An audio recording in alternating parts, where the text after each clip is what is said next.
सणासुदीला किंवा रोजच्या वापरामध्ये देवाची भांडी आपण नेहमी साफ करत असतो. कमी श्रमामध्ये कशी साफ करायची ते आज पाहणार आहोत. पावडर घेतलेली आहे. ही पावडर कुठल्याही किराणा मालाच्या दुकानात किंवा जे काथ्यावाले विकणारे असतात अगदी रोडवरती सुद्धा ही पावडर मिळते.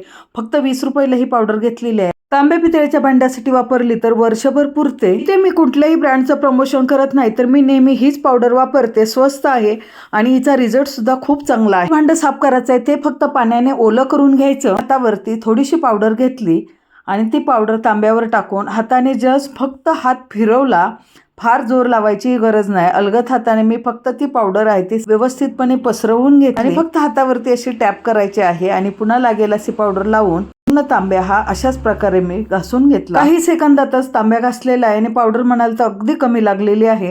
आता हा तांब्या पाण्याने धुवून घेतला. आता फक्त आतमध्ये खूप काळा झालेला आहे तर आतमध्ये हात पोचत नाही, म्हणून आतमध्ये तांब्या घासताना घासणीवरती थोडीशी पावडर घेतली आणि आतल्या दिशेने अगदी थोडाच वेळ साफ केलं आणि पाण्याने धुवून घेतलं आणि पाहू शकत असाल अगदी नव्यासारखा तांब्या तयार झालेला आहे. घासलेली भांडे कोरड्या नॅपकिनने पुसून घ्यायचे, म्हणजे त्यावरती डाग पडत नाहीत आणि भांडं लवकर खराब होत नाही. कुठेही इजा झालेली नाही. अगदी